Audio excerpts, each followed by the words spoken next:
Yeah, we haven't seen you in a while, have we? I know. I had a lot of stuff going on. Are we live? Are we live? Is this thing on? I Yeah. think so. Are we in?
The ongoing series about the life of the people touched by the love of the Pacific.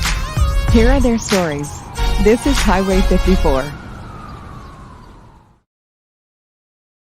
Yo, happy Sunday, everybody. Welcome to another episode of Highway 54. We've got a new guest in the house, one of my oldest friend, also from Yokota.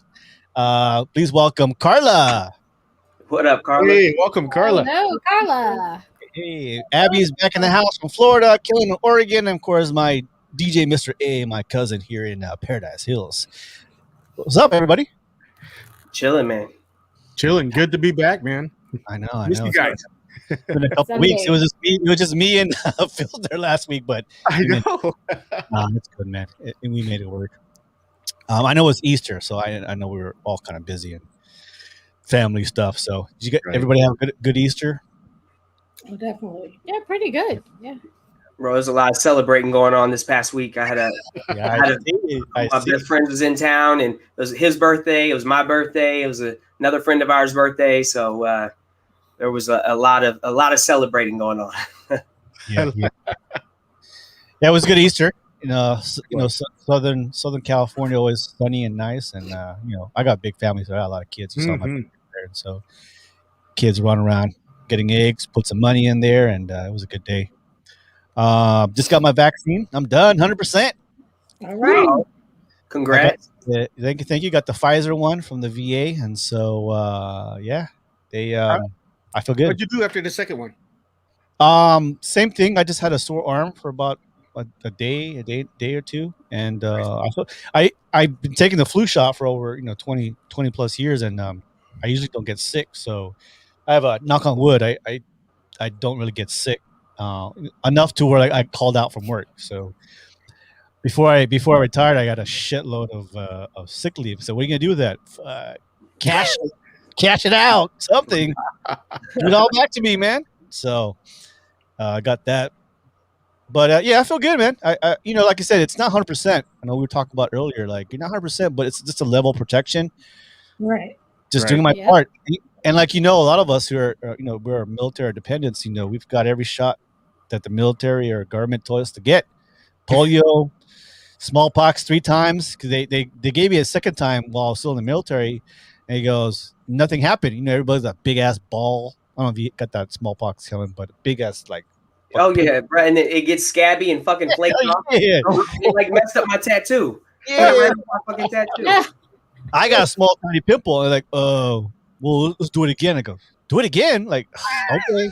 So I did it again, same thing. I'm like, I'm immune. I go, okay. So I got smallpox 3 times. Wow.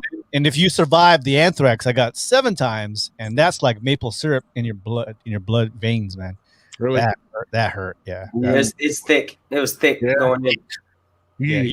You could feel it going in you. So if I survive all that, like, what's another vaccine? What's another vaccine to me? Like, all right, no brainer to me, man.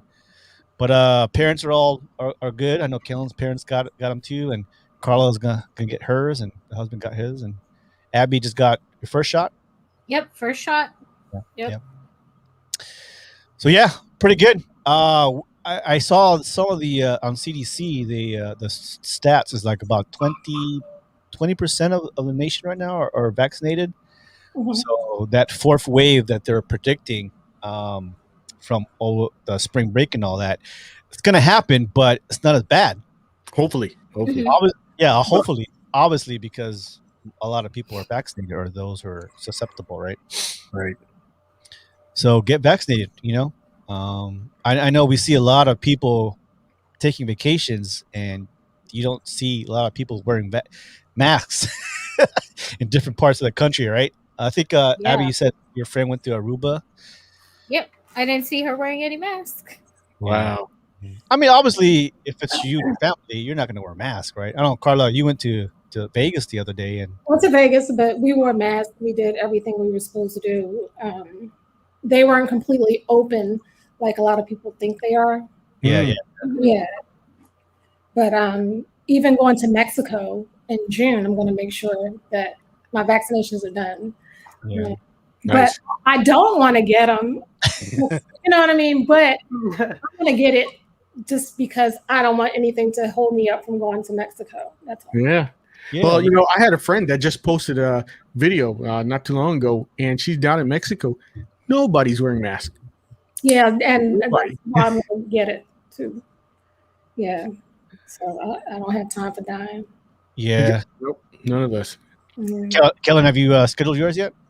I did actually just yesterday. I went ahead and fucking signed up. I think fucking signed up because listen, I am not an anti-vaxxer by any means. I definitely think there are a number of people in this country that definitely should get it, especially if it's going, if you could potentially get it and be the one that gets sick and die. And we don't know how we're going to react to it.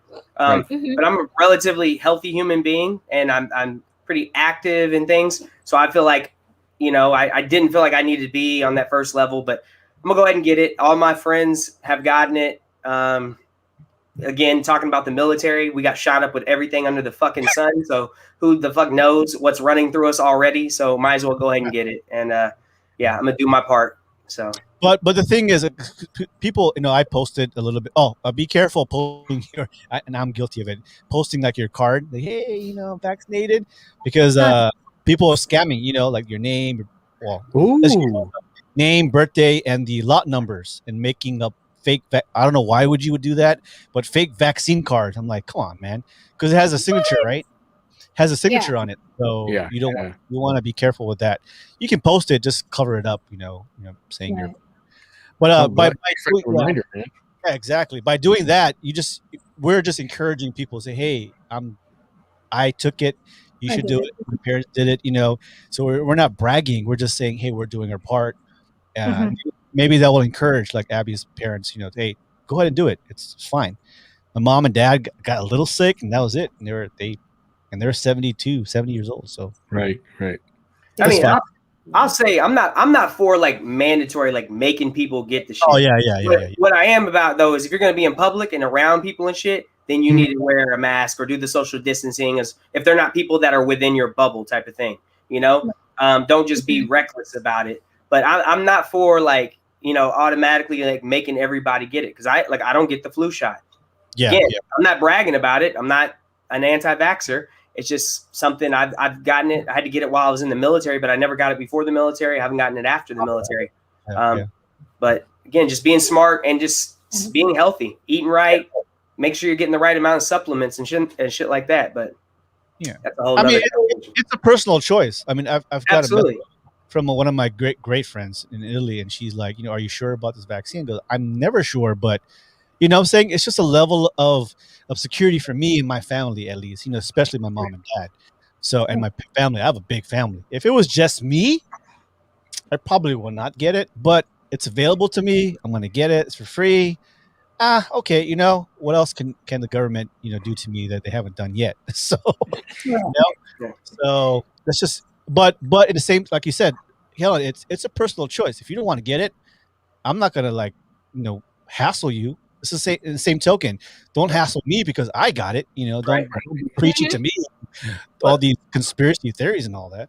Well, the same thing. You see people when they're like wearing a mask. They're, people will scoff at you in certain places for wearing a mask. Go, oh, I'm not going to run around living in fear, and that's goofy as hell. You know what I'm saying? Right. Like, people are. Like, people do you? weird, I know. Yeah, it's the same, guys. I mean, I know we have family and friends who, are the opposite sides of the aisle. I get it. Whatever. I don't believe in it.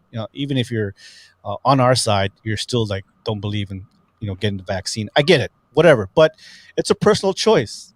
I'm not going to tease you or say anything to you to don't say it back to me. I may ask you, but I'm not here for a debate, right? Yeah. I'm going to ask you where you got your information from. I'm just like, okay, that's really up to you. But as long as you're social distancing from my family and friends, and we're good to go. What do you guys think about this? They call it. It's not really. It's they call it the vaccine passport. What's your thoughts about that? What's that? Basically, what some countries aren't going to allow you to travel there if you haven't been vaccinated. Oh. Yep. Yeah. And they're going to demand that you have proof that you have the vaccine in order to enter their country. And you know what? The thing about it is that's America's fault for that, because we are the ones that did the worst with this thing in the entire world. Our fucking country did the worst with COVID. So there's a number of countries that know Americans like to travel, and because we were so shitty with the way we handled COVID, now they're like, guess what, guys? We're not gonna let you fucking come here unless you've been vaccinated. And we're like the bad kid that makes the rest of the class suffer. Totally. Basically, that's right us. now. Yeah. If we would have handled it better, it wouldn't come to this. But since it is, it is what it is. Guess what? Yeah. And I belong to like a lot of Facebook travel group. And this is like the number one debate is that, they're infringing in my right. And I'm like, listen, if you don't want to travel internationally, then don't fucking travel, because that's what it's going to take for you to go into a country. No one's going to bend the rules for you. It's not an entitlement. It's their law. It's their rule. So just go stay in the United States and travel to the United States of America, where there is no travel passport. But I'm pretty sure. Yeah, it's not a vaccine passport. It's just a proof of vaccination. Right. It's nothing new, right? For those of us who've done school sports, hey, you need to get vaccinated. Vaccination. Right. The XXXX. Hey, you want to go to school? You need XXXX. Hey, you want to go to Guatemala or Africa? You need to get XXXXX. It's nothing new. They're going to demand that, it's against my religion to get this vaccine. Because that's what here, like, that's how we in America get away with not having to vaccinate kids. That's why there are kids who attend public school that are not vaccinated because they pull the religion card. And that is what a lot of the people on the travel group are saying here. They're like, that's infringing on my religious rights. And I'm like, you're not going to America. You're going to, X country, and your rights aren't the same as their rights. So no. Yeah. I think, in Japan, they teach, maybe in other countries too, mindfulness, maybe some of the European countries too, and Australia is one, and New Zealand. It's mindfulness, thinking about your community. It's not all about you. It's about your neighbors next door and those people. So I think America has a hard time. Sorry. I mean, I love being American. I was born American. I served my country. Both my dad, my uncles all served. But it's just one of those things. I always say, I I get when people don't like Americans. Does that make sense? Mhm. I understand. Absolutely, I understand you. I get it. man. So even more now, with all this happening the past couple of years, and it's just I get it, understand. But yeah, I mean, it's a personal choice, guys, and I think we're getting better. I mean, at least California, we're in like orange tier, right? Right, Eric. Yes. Yeah. So people now are able to eat indoors. Baseball game. I think they had a Padres is whooping ass right now. In our opener, we had people go to the game, so Right. we're That's the catching best. up.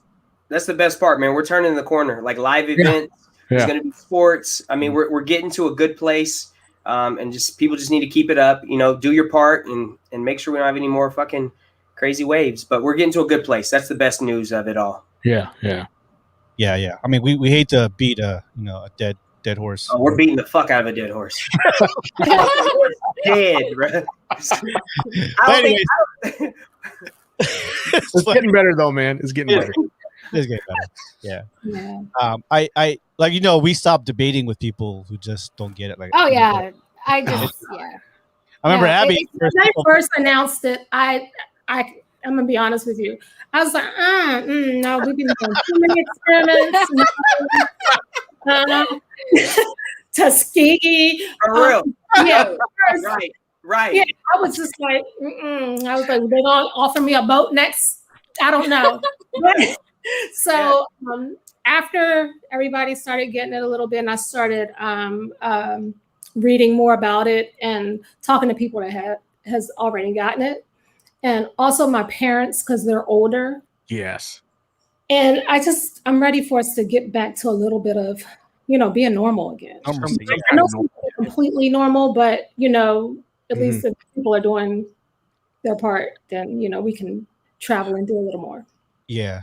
Earlier we were talking about Carla and Abby. We're talking about like how in some parts of Asia they have restaurants where they automatically have a sink to wash your hands, or a little spray of sanitizer. I mean, that's now it's more common sense. Like, do that. It's gonna the chance for you to clean your hands. Remind you have to clean your hands. You come in, and the chances of you getting even a cold. People are like weird out, like, oh, no one's having a cold. Because yeah, man, because we're all masked up and we're washing our hands more often. Right. That's the great deal of taking care and hygiene. Is big hygiene. So I think businesses now be smart now to incorporate a sink and sanitizer all the time. Yeah, and then the hot towels that we used to have. Right. They used to serve at the table. Then when we were on the flights as well, going to Japan, they would have the hot towels. Yeah. Nice. I love hot towels. Yeah. Great. All right. Well, let's move on. So this week has been really nuts. And so I want to hit the biggest news, and it's going to hit hard for us, a lot of people, and even our people who are watching right now. Hey, thank you guys for always tuning in. Steve, we got some new people, Dorsey, who else? Tanya, Ray, Alyssa. So one of the biggest news that happened, I don't know if you guys watched this video. I'm not going to play the video because it's hard to watch, and you'll get it on Facebook. I haven't seen it yet, but I haven't either.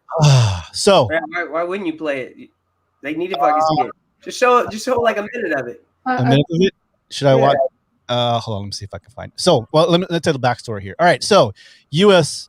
Army Second Lieutenant in full uniform, mind you, and two Virginia police officers after a December traffic stop in which the officers drew and pointed their weapons, pepper sprayed, used a slang term to suggest he would face execution as he purposely held both hands aloft in attempts to defuse the situation. So the backstory here, I don't want to read too much of it, but basically he was pulled over. He was trying to be the cops were trying to pull him over because they didn't see tags. He bought a new car, so the temporary tags is taped into the window, in the back window.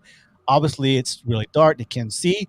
So he put his hazard on, the second lieutenant, but he didn't stop right away. Like any people of color, we are scared to be pulled over in the dark.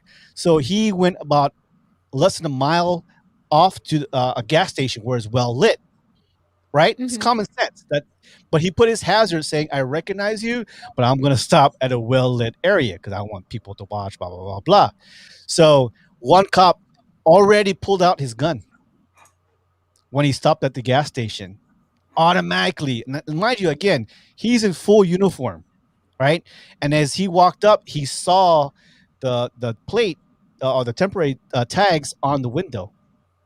So my thing is, why did he pull his gun out, and why did he go so far where the second lieutenant had his hands out like he was ordered to, right?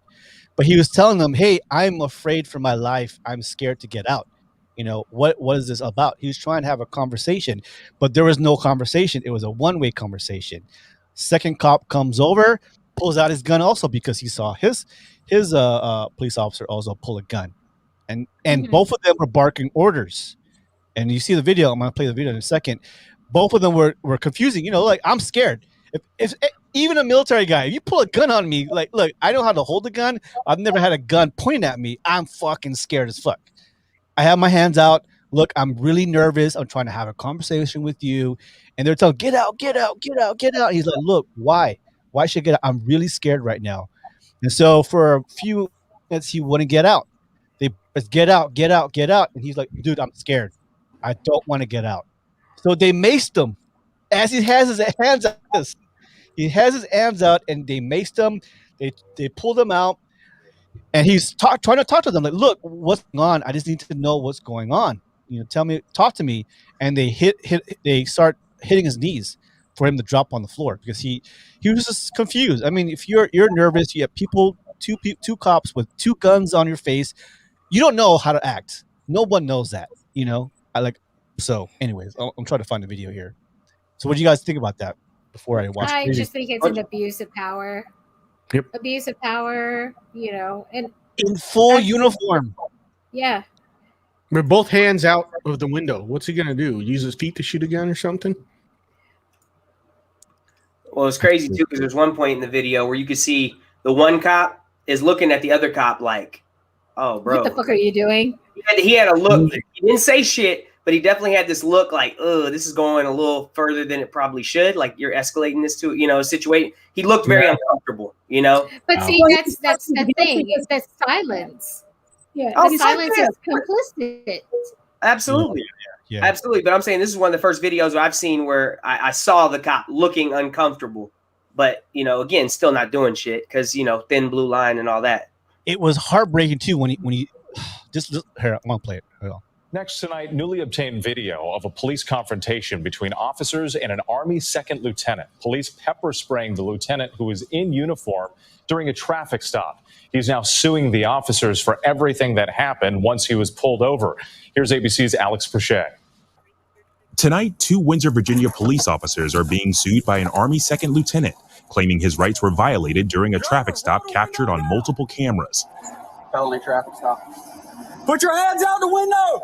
Police body camera rolling as an officer attempts to stop in early December for a missing rear plate on the SUV. Army second lieutenant Karan Nazario behind the wheel, pulling over at a gas station 100 seconds later and starting his cell phone camera. He had picked a well-lit place to stop, his lawyer says, for safety. He does have a plate, a temp plate taped to the back window of his brand new car.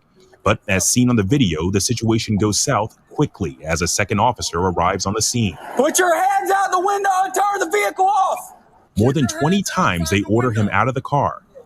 Get out of the car now! Get out of the car! Now! I'm honestly afraid to get out. Yeah, you should be. Get out! You feel like your client had a reasonable right to fear for his life? Yeah, absolutely. And I think Officer Gutierrez kind of backed that up. One of the officers pepper sprays Nazario and forcibly removes him from the SUV. Get out of the car! Nazario was released with no charges. Windsor police haven't responded to requests for comment. Nazario's attorney says his client is suing so that these incidents stop happening. Whit? Okay, Alex Prochet for us. Thank you. Hi, everyone. George Stephanopoulos here. Thanks for checking out the ABC News YouTube channel. If you'd like to get more videos, See, the thing about that is there's a number of people will watch that and they'll be like, well, why didn't he just get out of the car? Why didn't he just get out of the car? Not realizing, like, these motherfuckers already have their guns drawn, right? The moment he goes to reach to take his seatbelt off is a great opportunity to get shot. Mm-hmm. And when you're in that situation, all you want to do is keep showing your hands. Like, motherfucker, I don't want to touch shit. I don't want to reach. I don't want to do anything that's going to make one of you trigger-happy motherfuckers shoot me right now. So that's why when people are like, oh, he should have just listened. He should have just did what they said. Why do you think he got released without any incident? Because he hadn't done shit wrong. He didn't do anything wrong. And even him not getting out of the car when he did wasn't anything wrong. Like, it's bullshit, man. It's bullshit. It's frustrating. No, and they said, I'm reading the article. They basically threatened him that if he says anything, they are going to go after him. Yes. And, using his position in the military. Yeah. So I'm glad they're suing. You know what? If we can't get criminal charges against these people, they should be civilly sued. They can't. If they can't get away, if they can't be thrown in jail. In uniform. He was an officer in uniform.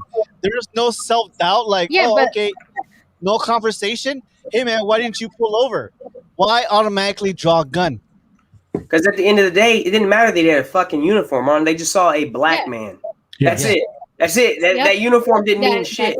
That uniform didn't mean shit. And that's the exact thing Colin Kaepernick talked about whenever he first started doing the protests. If you really think about all of this social activism and everything, it started with Colin Kaepernick. Obviously, it's been going on forever, but the modern new age of it. And Colin Kaepernick literally said after his conversation with Nate Boyer, we live in a country where people serve their country, they wear the uniform, and they're being murdered in their own country that they fought for. And this is a prime example.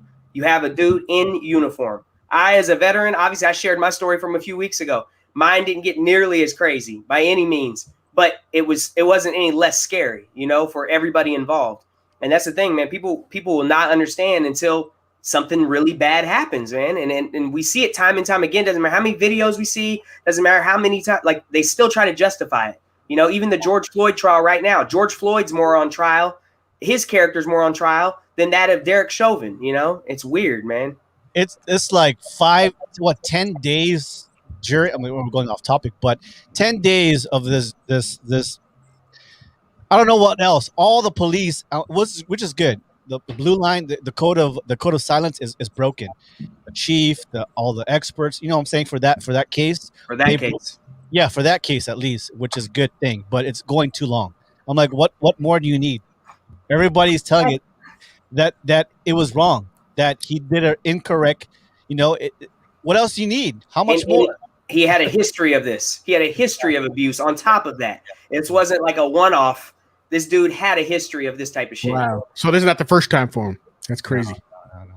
So what's really disturbing with this, even more, like I said, he was in uniform. And just the conversation of the other cop saying, what's going on is you're fixing to ride the lightning, son. And then that slang term means you're going to the electric chair. And then Nazario, Second Lieutenant Nazario says, look, I'm afraid to get out. And the cop goes, yeah. You should be. Yeah, that's crazy. In full uniform. Like, what the fuck are you looking at? Yeah, the ride the lightning just means getting tasered. Oh, is it? Electrocuted. Ride the lightning means, you're getting tasered, is what he's saying. Okay. Which still sucks. Yeah, no reason at all. Well, so I don't know, man. If that's not plain sight that even in uniform you're not safe, I'm like, oh my gosh, you know what I'm saying? Yeah. I hope he wins. I know, what's his name? Steve was like, yeah, I hope he wins. He's suing both of them. So I hope he wins. Yeah. I hope he wins. They don't mind paying out the civil shit. It's just there won't be any charges against them. There won't be any criminal charges. Right. They'll give them some money. They don't mind dishing out that shit. Right. Hey, shut up, make it go away. They do that regularly, So all the officers that testified were not from Minnesota. Yeah, it's saying Edwin says it's not broken. All the officers that testified were not from Minnesota. He's saying in the Derek Chauvin trial. Oh yeah. Wow. Well, they still have that code of silence within your own unit. And anyways, but the rest of the cops around the nation are speaking up. So it is what it is, man. Crazy. And that just happened only like a couple of days ago. So it's insane. You know, you would think now with the, what's happening right now that Right. all the officials, police, AMTs, whatever, like be on guard. Like, okay, guys, we need more training. Guys, you need to be on guard. And what's funny, not funny, but I think the other cop, I think he was a veteran, which no excuse, but still, like, better. Come on, man. What's your training? I don't understand. Anyways, so he couldn't like trying to take his partner away from all that, or calm down. Hey, calm down. Let's talk to him. He's a man in uniform. There's no felony here. It's just a pullover. Why did you pull over? I think Gutierrez was the one that was being the most aggressive. Combative, yeah, the most aggressive. Yeah, Crocker and Gutierrez. Yep. So Gutierrez is the one that was officer. He's the one that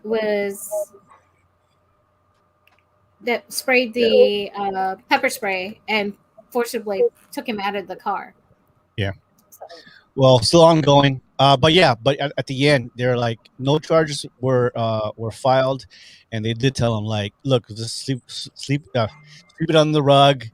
Don't make a big mess out of it. And he goes, hell no. Like, saying, I'm about to tell the whole world. And so, of course, body cams came out, and then there's a civil suit now. So they get what they get. Crazy.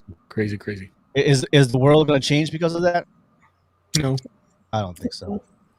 The thing is, I think maybe the big city police will try to do something, but it's really the small town police that we would have to, I think worry about, because, like I live in Florida and we have small towns scattered all over here, and sometimes you don't want to take the interstate and you end up taking the state roads. And I always tell my husband, I said, hey, before we go into the state road, make sure we're fully fueled up. I don't want to be stopping. Everybody better pee, because there's no way that I'm going to stop in any of these small town places, because as nice as it is, I don't want to be watched. And really, that's what it is. I'm Filipino. I know that I don't get the treatment as badly as a black person would, but they still watch us. They look at us and they're like, oh, are you staying? Are you passing by? And when you say, oh, I'm just passing by, I'm just getting gas, then their whole demeanor is like, oh, okay, yeah. It's like, okay, we'll take your money, but we don't want you living here. Yeah. So it's like, you don't belong. And there are places that purposely do that to people of color. Yeah. You don't belong. And, sad to say, that's what it is. Yeah. We had a really good episode with Kellen. If you guys want to catch that, it's on our Facebook, on YouTube. DB5. Was that last Sunday? Was that last Sunday? Or the Sunday before? Yeah, 2 Sundays ago. Yeah, really good. It was the experience of what happened to Kellen and his family a couple weeks ago. So really good stuff, good insight, and almost made me cry. Like, oh man, damn, because I can feel the pain. Right. I can feel the pain, but I can never put my shoes in Kellen's or Carlos. I can never step on your shoes and kind of feel that weight of, like, being pulled over or being seen or around cops like that. Like, we're supposed to trust cops. We're not supposed to be scared of cops, right?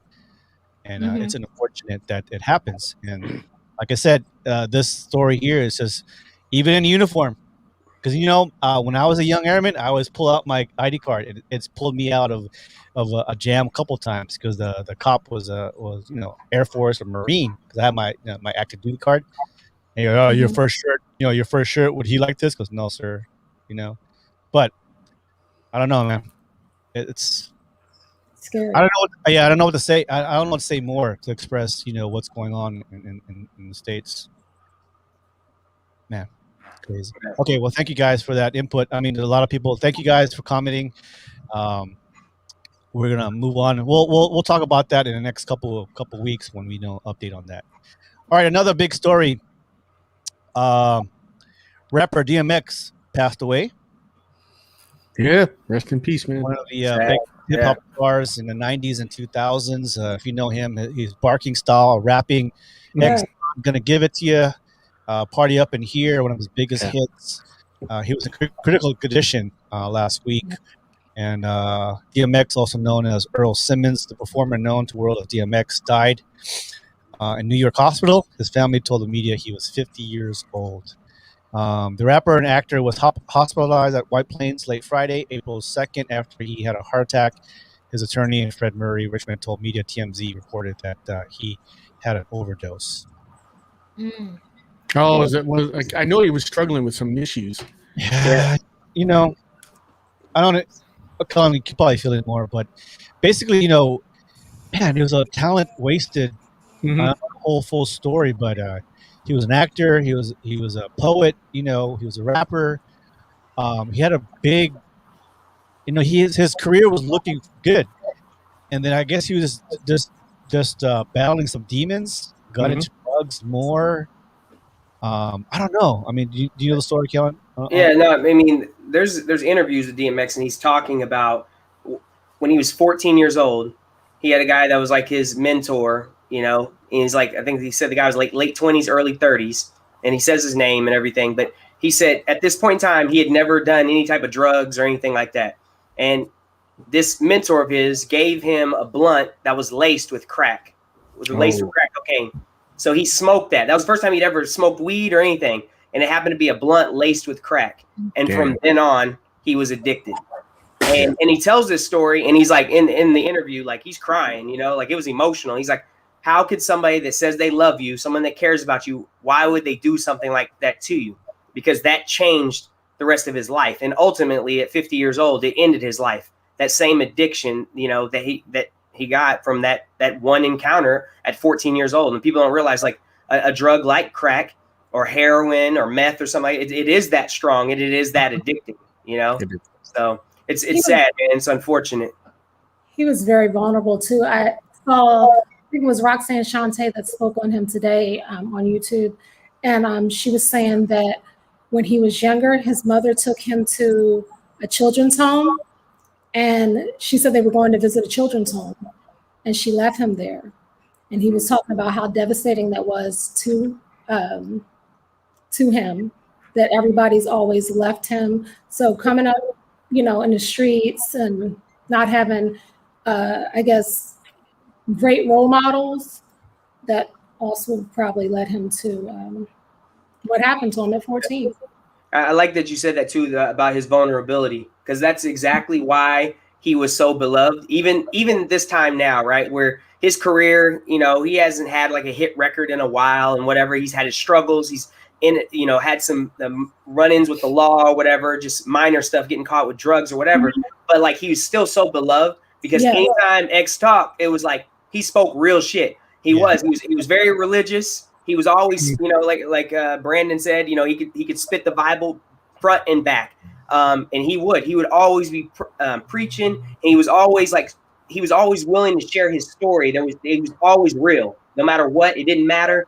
He could be the worst of the worst, and he would tell you about all his demons. He would always talk. And so people like that, man, are so valuable, because in this day and age when everybody wants to hide behind a facade and be something that they're not, here's a dude who was not scared to show the world his wounds and show the world who he was, even in his darkest moments. So that shit right there is dope, because it's so rare that you find individuals like that. So sad, man.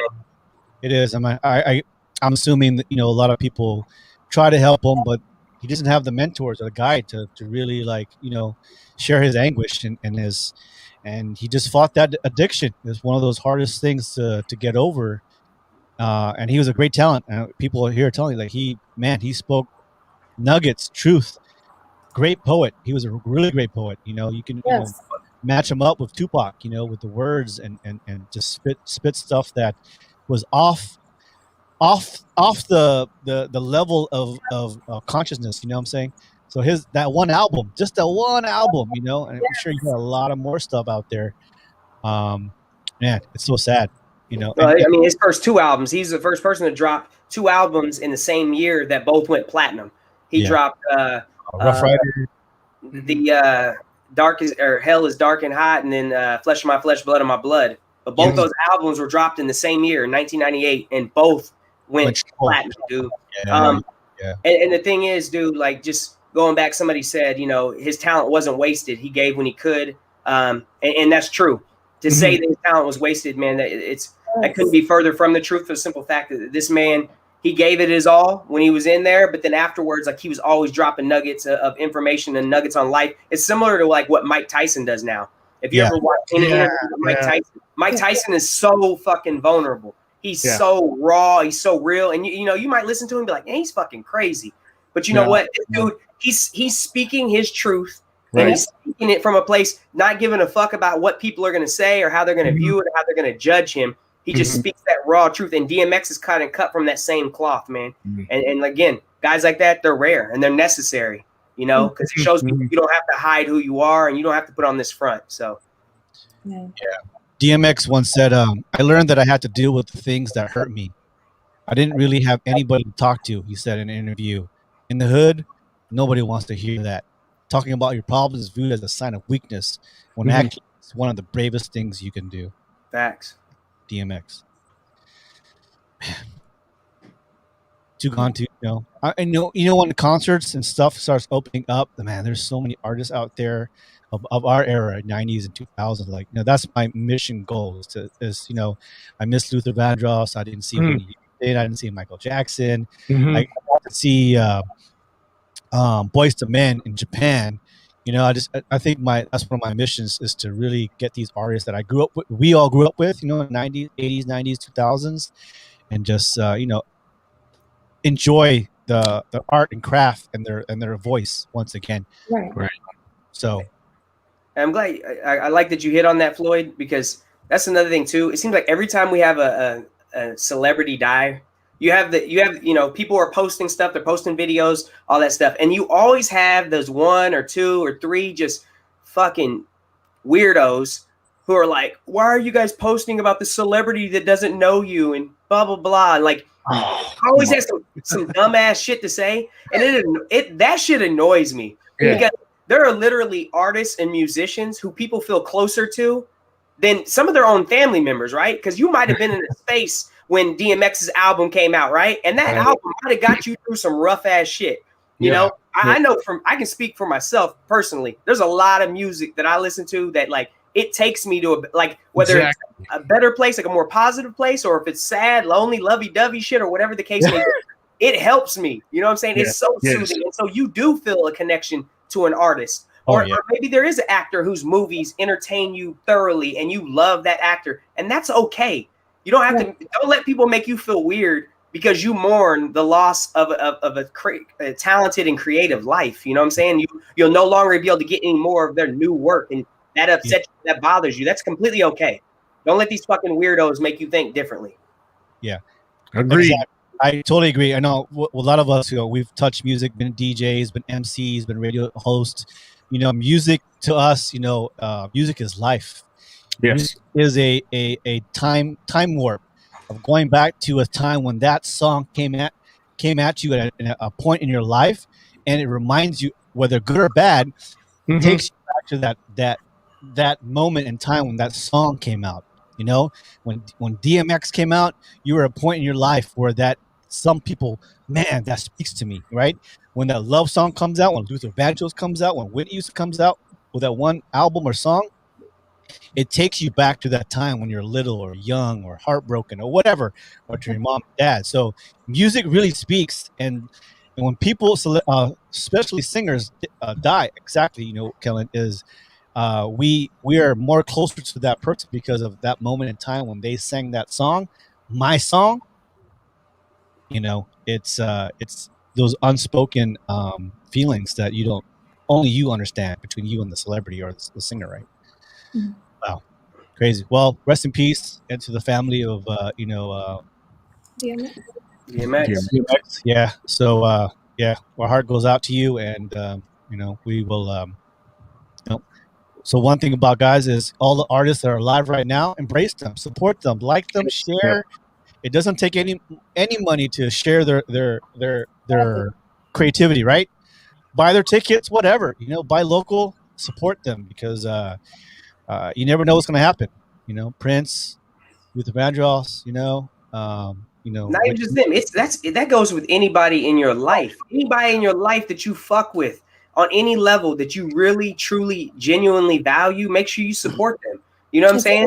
Support them in whatever endeavor they have going on. Make sure you be there for them. Don't wait for a person to be gone and then suddenly you're like, oh fuck, I really need a presence. You know what I'm saying? I did this. I should have did that. Yeah. If you got somebody right now, you're listening to us right now, and you're like, man, this is a person I haven't supported or I haven't reached out to or whatever the case may be. Do that. Do that now. Yeah.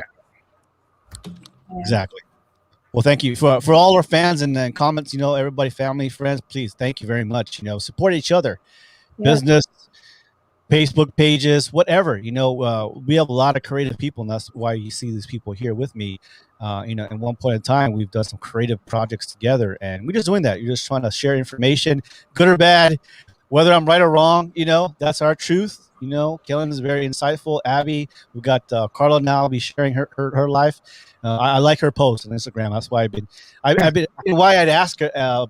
You got some good memes out there. Yeah. And Carlo, what's up, man? Hey, Carlo, what's up?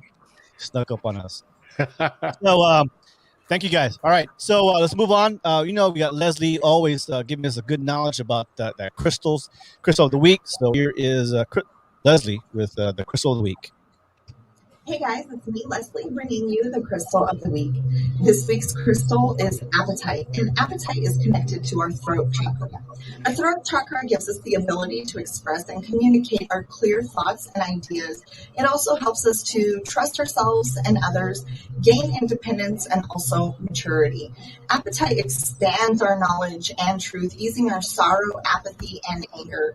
It's an excellent stone for balancing out our yin and yang energies, and also for eliminating overactive or underactive blockages in all of the chakras.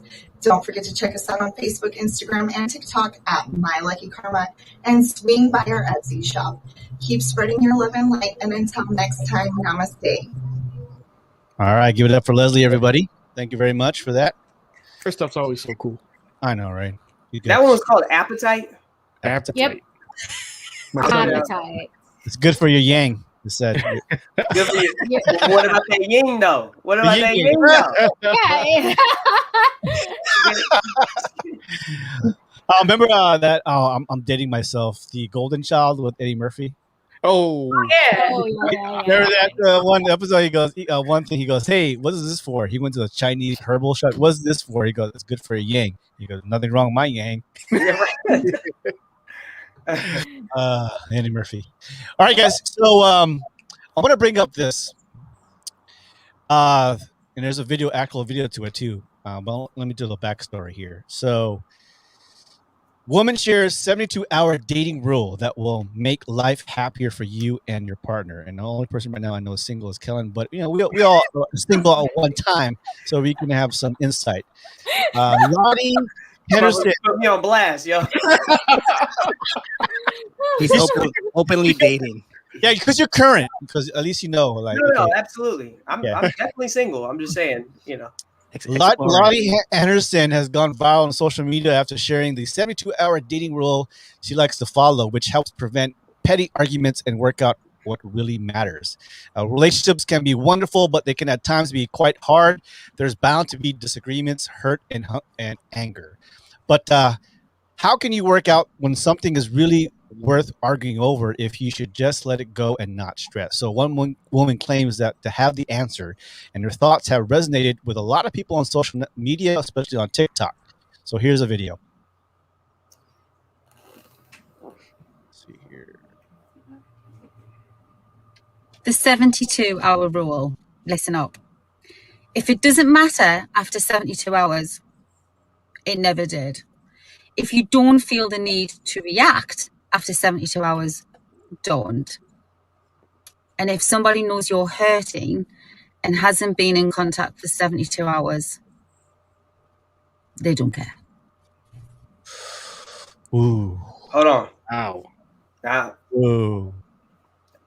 I love that advice. Those eyebrows are fucking with me. Those eyebrows are fucking with me. Listen, great advice. But my eyebrows are fucking with me. I'm sorry. I'm sorry. Perfect. It's like I can't hear you because I'm too busy looking at you and your eyebrows. My eyes are right here. My eyes are right here. Not here. Not here. My eyes are right here. Guys, but let me tell me I'm wrong. I mean, it's not just for dating. It could also your current relationship right now, whether you're married or girlfriend, whatever. You know, there's a lot of arguments that we go through. You know, we get angry fast over stuff. You know, like not putting the sock in the hamper, or not putting, not washing the dishes. You know, and we get right, Abby, Carla. We get heated, like hot. Like what the fuck? Carla's like, I don't know about that. Player. No, I don't. I wash my dishes. You wash your dishes? I don't really get frustrated that much. Does this work? 72 hours? 72 hours that I'm not going to speak to my husband, or that I'm going to just like, no, we talk about things and then it's like, don't let the sun go down upon your wrath. Does that make sense? Like, right. I'm not going to, I think at this age and the journey that I've been through, I'm not going to sit on anything like negative for like a long period of time. Fuck no. Yeah. And then if I was dating and somebody did not contact me for 72 hours, we'll make it a little longer because. Ooh, she said it's over. She said it's a wrap. No, I mean, I don't like to fight. Yeah.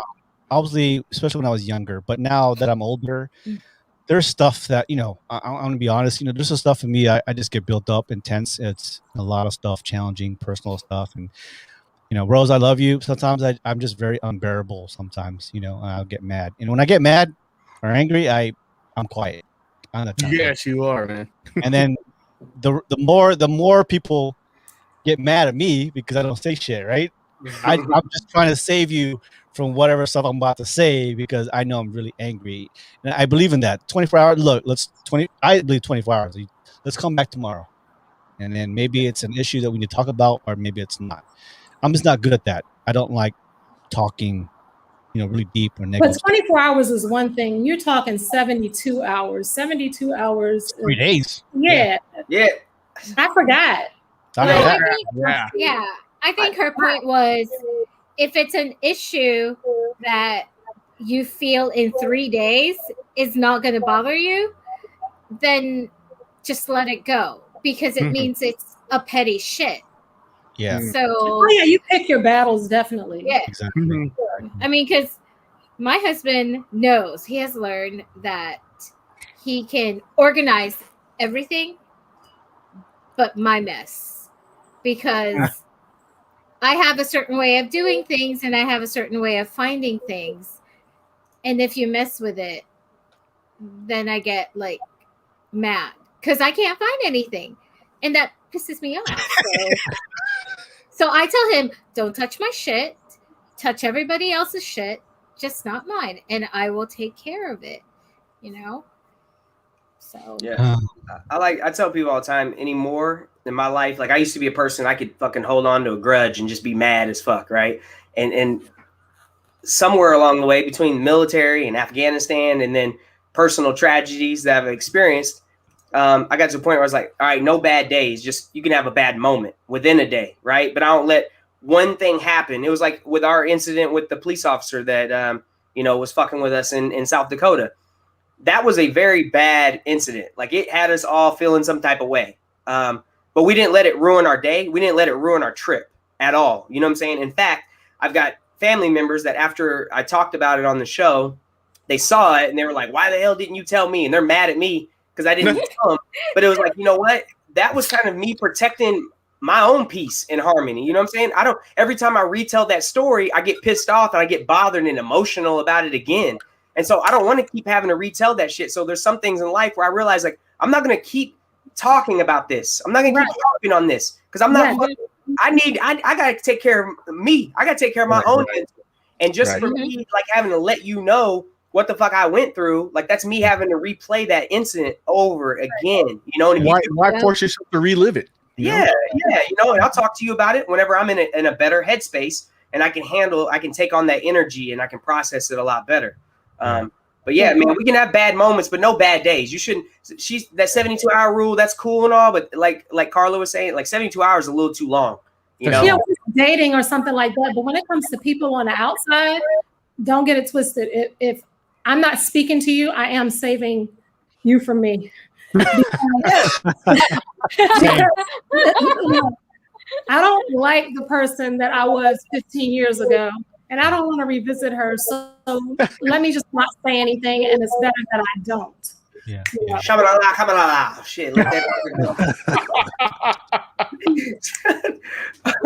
I think for me, like you know, you guys know me for a couple of years. Eric knows me more, but you know, I'm a very emotional guy actually, and so I don't like to go in that moment. You know, I don't like going in that space of myself. Mm-hmm. Like movies, I don't like watching anymore. What do you call those rom-coms, or you know, really like because I get really emotional. Mom, dad, especially with family, my girlfriend, you know, my fiance. I mean, I get really emotional, and sometimes I don't want to go into that because I'm not. It's not that I'm not ready. I don't want to go there yet anymore. So I don't like to relive my past. Does that make sense? Right. So I'm that kind of like. If something happened to you, I will cry. You know, if one day in the next 20, 30 years, I go to your funeral, I'm the crier. I'm the person that's gonna start. You know, don't ask me for a eulogy because you will hear it. You will hear won't me. make it through. Oh yeah. So all you'll hear is yeah. Really got a big heart, man. Yeah, I'm emotional now. I used not to be, but I am now. Yeah. You think I'm hard, but I'm not. And so, like I said, I'm not kind of. Who thinks you're hard, Floyd? I'm sorry, cousin, but no. We know you ain't fooling no fucking body. Who the fuck thinks you're hard? Look, what did he just say? Yeah, it was like that time. It was like that time Erica called me tall. Erica said she thought I was tall. And I was like, oh, you got me. You obviously clearly have me fucked up. But yeah, Floyd, you guys fucked up. We know you.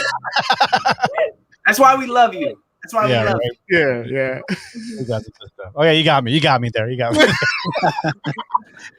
All right, guys. Thank you. All right, so we are old enough to remember even reruns of the old MTV.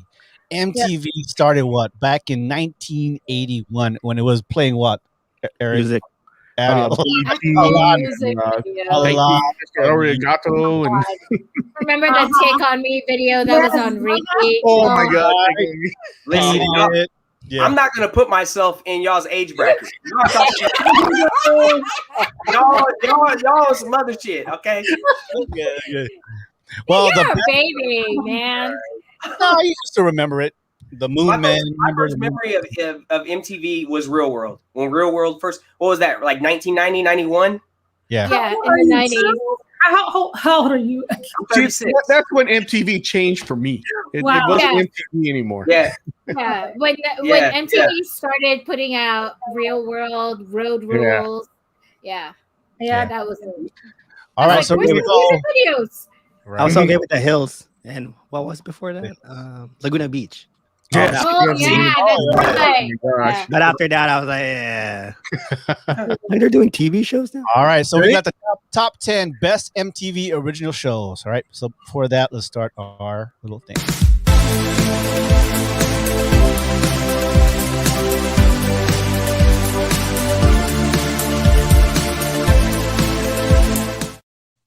All right, the best MTV original shows included reality shows, music series, comedies, dramas, and as well as animated series. MTV started as a music television in 1981, for those who remember. But over the years, the programming has greatly expanded. These days, though, to find an actual music on the network is going to be really hard. That being said, viewers have no doubt we've enjoyed a lot of MTV's original shows, which was one of the best, and that's for you to decide with your votes. All right, so let's go to number 10 here. Best MTV original shows. And number 10, Punk'd. Oh, Punked was good. I remember that. Punked was good. Yeah. Ashton Kutcher. Oh yeah. That was good. Yeah. That actually, you could bring that back and still be relevant right now. I love prank shows. Period. Anyway, so when they're doing shit like that, like that's just dope. Yeah, and that one that wasn't gross, wasn't taking it too far. No.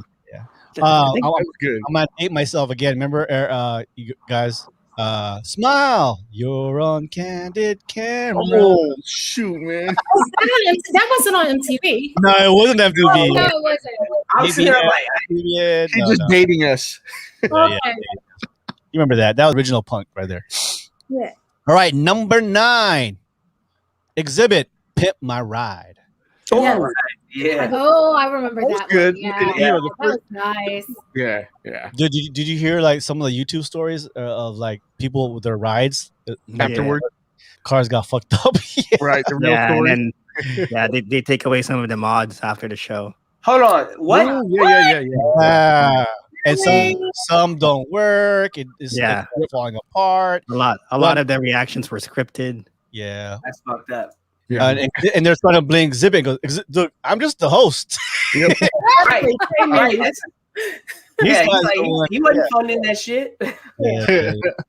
So you'll see some interviews on YouTube with Exhibit. Like, look, I was just a host, man. I didn't do any. I didn't turn no screws. I didn't do any paint. Yep. All right. So we were talking about the best MTV original shows. All right, number 8. I think we're all going to agree. Back it premiered in 2000. One of the best reality shows, MTV Cribs. Yeah, I like Cribs. I like that. I didn't. You know what's funny? I didn't watch a whole lot of Cribs. Like I've never been into the HGTV, fucking watching people's homes. I really don't give a fuck. So I never really got big into it. I can't tell you one single one that I watched. I thought it was neat because they get these celebrities, like Shaq or whoever, and you get to see how they floss their homes, right? And see their lifestyle. So that was interesting. I always wait for the fridge part. Yeah. I think I like that one with Shaquille O'Neal. You know that one that tanked, where they did like custom aquariums for different people. Oh Yeah. They did one for Shaq. Holy shit! He had a shark. Oh man, that's what. Anyways, reality TVs. All right, number 7. Not too many people remember this, but it was one of those things I did watch a lot. American documentary television series called True Life back in 1998. I don't think I watched that one. I remember it being on. I never watched it. Kind of like Vox, talk about drugs and money issues, sexuality. You know what I'm saying? It's like those investigative like shows, like I said, like Vice. Like Vice is doing right now. It's pretty much what it is. Right. Oh, all right, number 7. All right, number 6. Talking about the best MTV original shows. Jackass. I watched a whole lot of Jackass. And movies. And the movies. Yeah. We used to do Jackass shit. Oh no. Yeah, in high school, boy, we was doing the Jackass shit. Going to Walmart in the and smashing the what are they fucking called? The buggies. Smashing shopping carts into each other, like while somebody was in there, we was doing that goofy shit. Oh no. Where's the one where he put it what's his name? The guy with the long hair. He put his dong inside in the aquarium for the snake to bite it. Yes. The ones that really fucked me up was when they would get like in a porta potty. They'd have somebody in a porta potty and then they'd flip it over and shit. Oh yeah. Disgusting. They come out covered in 30 other people's shit. Nasty fuckers. All right. The best MTV original shows. We just talked about Jackass. All right, number 5. I kind of watched this, but it premiered in 1998. An animation satire sports film, clay animation, Celebrity Deathmatch. I saw a couple of those. They were interesting. No, Carla. You watch that? I love Celebrity Deathmatch. It wasn't nice. I don't think I watched that shit. No. It's not like something I would go back watching, but it's something that I would like. Ooh, Celebrity Deathmatch. Right? Yeah. All right, number 4. If you not watched at least one episode of this, another animation satire, animated cartoon, 1992, it premiered. Beavis and Butthead. Oh hell yeah! Yes. MTV late night. I'm Cornelio. Yes. Oh my Dude, God. I had T-shirts. I had everything. I had the posters. Oh my God. When they would just sit there and they play them dumbass videos. One. Yeah. They play the dumbest videos. And then, Yeah. That was my inspiration. What I wanted to grow up. That never happened though. Oh man. I think they have like the most one-liners that's instilled in our vocabulary all the time. Like Yeah. but they do that shit for 4 minutes straight though. They had those one episodes and they just the whole the whole fucking time. I'm like, just watching rock videos with chicks on it. You said semen. Oh my God. Boobs. Oh man. Yeah. I felt I like think my that brain was getting stupid, Yeah. Yes. That was the That was beginning. good. It was like late at night. You don't have to think. You just watch it. It was. It was way before. Was it before South Park? Yeah. Yeah. Oh yeah. Yep. All right. Number 3. We've been talking about the best MTV original shows. Yeah, MTV Unplugged. Oh yeah. MTV Don't remember that one. Oh, there were the artists who come on there and do acoustic versions. Yeah, That was dope. Nirvana was my favorite. Nirvana was number.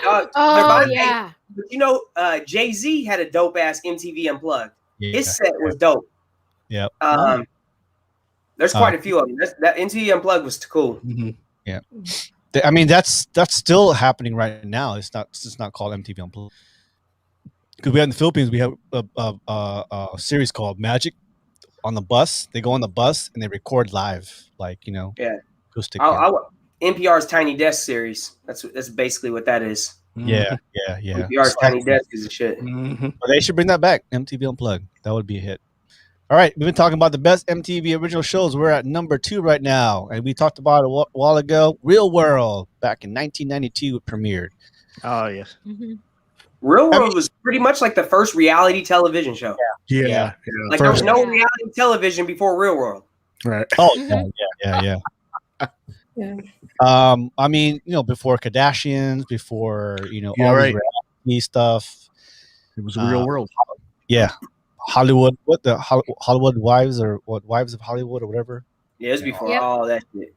There was Real Lives of San Francisco, Miami, New York. What else? Orange County. They're all Orange County. Oh yeah, Orange County. But after like second or third, you're like, oh, okay, they're all acting. You know what I'm saying? Oh yeah, it wasn't really good.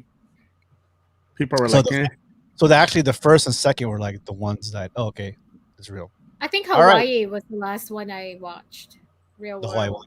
Hawaii. That was it. I was done. Do you remember the dude on there? I think he was on the second season. He had HIV, which turned into AIDS, and he died. Pedro. Yeah. Yep. And him and Puck was on that show. That was probably the one I watched the most. Oh, remember Puck? Puck was like yes. The one with nobody liked Puck. He stuck his finger in the peanut butter. Someone's peanut butter. Yeah. Puck was a dick. No, that girl liked Puck. What's her name? Rachel? Is that it? Rachel? I don't know why. I don't know, but she is. She actually married somebody else from Real World. I think. Yeah. All right, we've been talking about the original shows. Before I go to number 1, what was that? Real World was number 2. I mean, I don't know. I've seen this one number 1, but before that, it's honorable mention. So the challenge. What's that? Yeah. 1998 came out. When they pit Real World and Road Rules. Yeah. Road Rules. I remember that. Yeah. Yeah, it was the Real World versus Road Rules challenge. So it was like obstacle courses and shit. Yeah. Where's this list coming from? We never agree with these lists. Ranker. We never agree with these lists. These lists. I know. Okay. So we don't remember Friday night video fights? I don't remember that. No, I don't. MTV. Friday Night Video Fights. TV? Yes, it's on On MTV. MTV? Yes, Friday Night Video. Remember that? No, I don't remember that. Oh my God, I am the oldest. What about the one? MTV. My favorite was Rhapsody. Yep. I'll agree with you. Rhapsody was on my list. what's the one that they redo the videos? Oh, Rhapsody is BT. Sorry. Yeah, what are y'all talking? It's with Ed Lover. What's his name? Oh, that was Yo MTV Raps. Yeah, yeah. That one. Yes. Yeah, that was Yo MTV Raps, and that was the shit. And then there's spring break shit they used to do. What was the spring break? MTV Spring Break. It was just MTV Spring Break. Is that what it was called? Yeah. Yep. MTV Spring Break. I used to look forward to that shit. I thought they called it like Spring Bling or Spring Fling. They didn't have something like that. Something like that. That shit was dope. Jersey Shore, TRL, Catfish. What else? Viva La Bam, Robin Big. Remember Robin Big? Oh, Robin yeah, Big. yeah. Oh, yeah. Rob DJ. The Osbournes. When Ludacris took over Fear Factor. I don't remember that. Remember that one? And then he got Rolls. It was after when Joe Rogan stopped. So, and Rhapsody is here too. Yo Mama, Guy Code, all the other new stuff. I have no idea what they. I did like Yo Mama. I mean the show. Mama. Oh. And the Hills was MTV. Yeah, that's the Hills. It was with the Hills. Yeah. And Jon Stewart his first show was on MTV.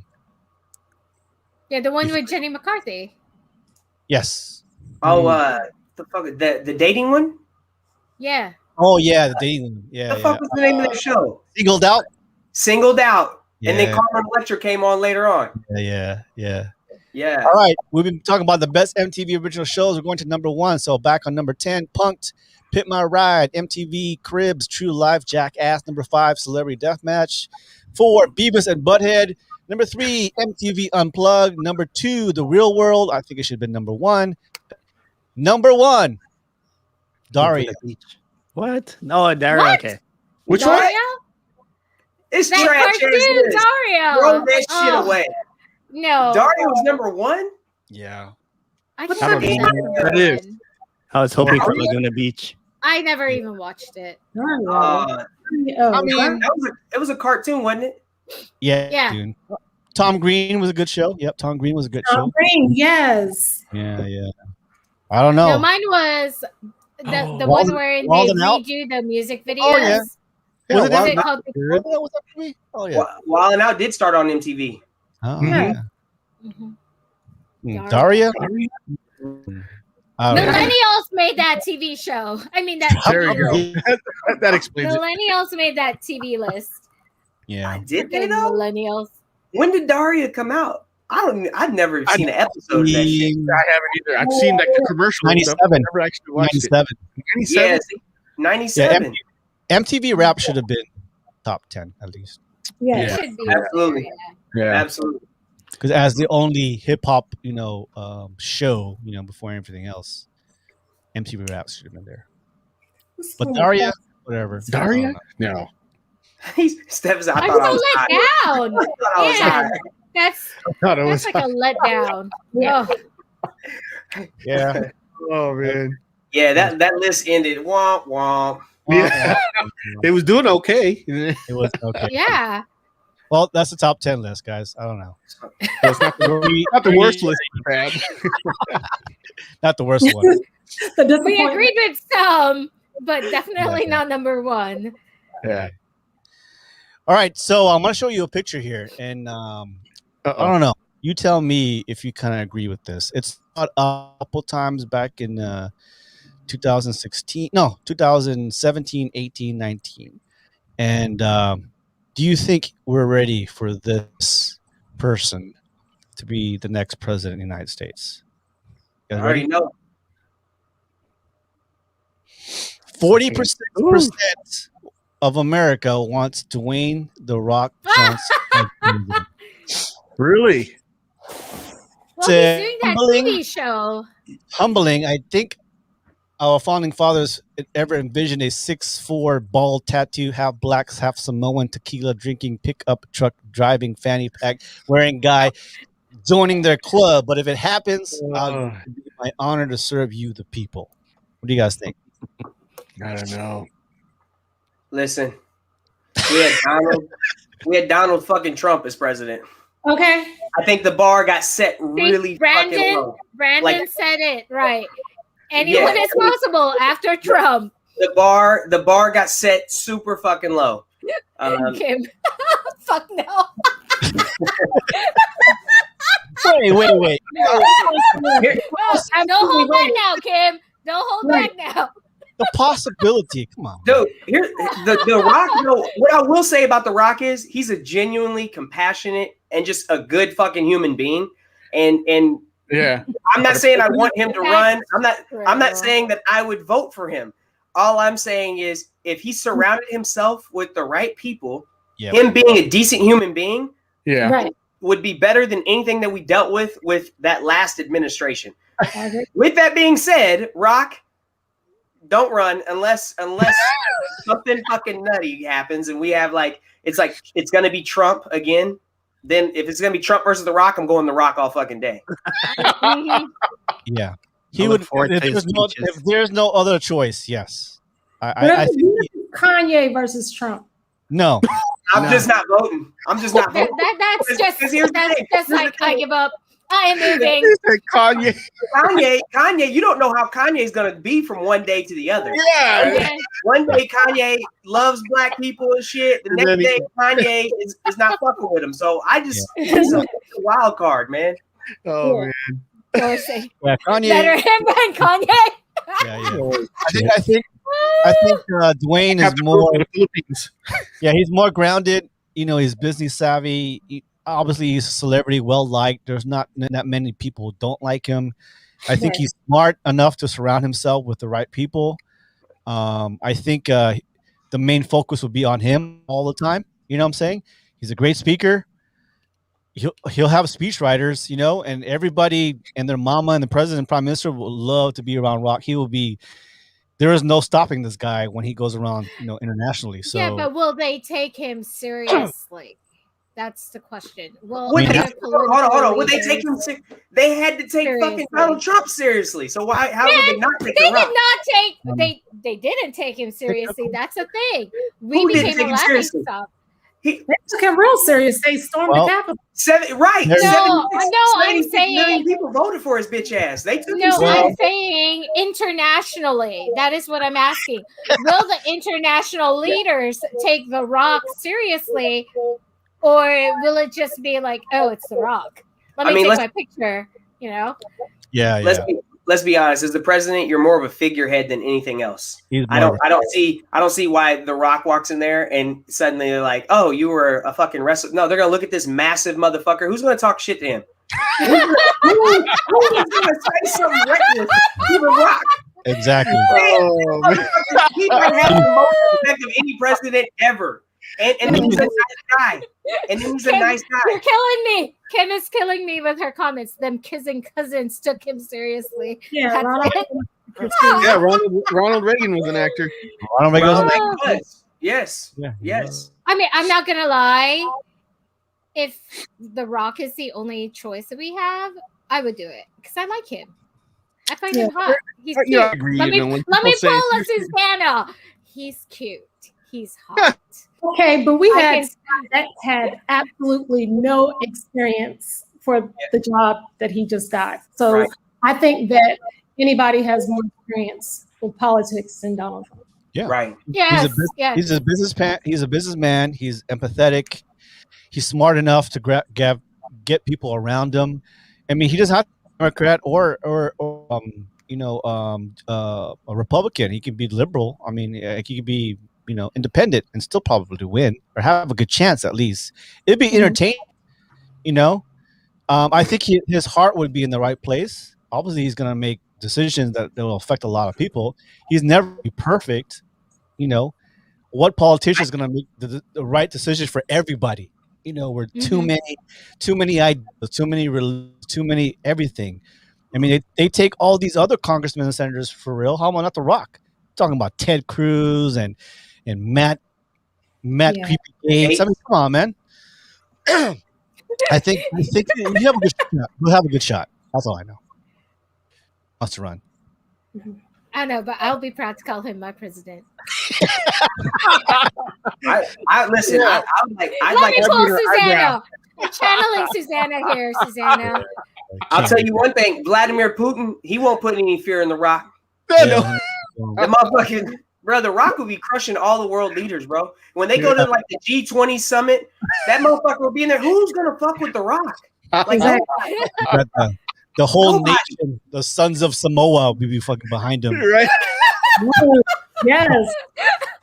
His security guards like, nah, man, we need the whole line. Let's just vote him in. Let's just vote him in to see what will happen.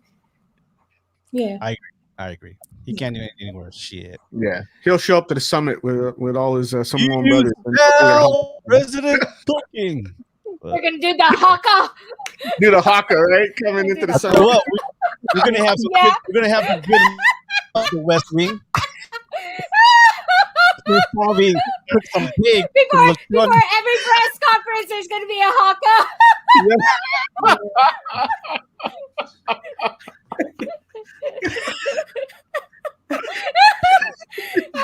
I'm telling you, we should just do it. We should just do it just to see. Just to see if it happens, right? 4 years. If we could put up with 4 years of Trump, we could do 4 years of Dwayne. Oh man. yeah, we can. You know what's funny about The Rock? Whenever like all this shit was going on this summer and all the Black Lives Matter stuff, he made a speech at one point in time, or he made a post, and people were outraged, like his white Trump supporting fans, because up until that point, these motherfuckers. I was reading comments one day, and they were like, "What fucking race is The Rock?" By the way, like nobody knew what the fuck The Rock was, you know. And it was funny because he's like, "Dude, my dad is black," and like. He's going and all that, and people literally had no clue. Like Rock is kind of his own entity. You know what I'm saying? Like he everybody kind of identifies with The Rock in some way. Like white people love him, black people love him. Right. Everybody loves The Rock. And then the only thing I don't like about him going into politics is now he's gonna have a large population that fucking hates his guts. Fucking Steve, who would Rock? It doesn't matter who it is. It doesn't matter. Kevin Hart. Oh shit! Kevin Hart. Oh, I'm telling you right now. Oh my God! His best friend, Kevin Hart. Oh no! Everybody will be watching the press junket. Everybody be up there like, what the fuck? And then the way these two motherfuckers banter with each other, that would just be fucking comedy. Entertaining as fuck. Yeah, it would be. Everybody be starstruck. Did she fall off the chair? I think her boogers.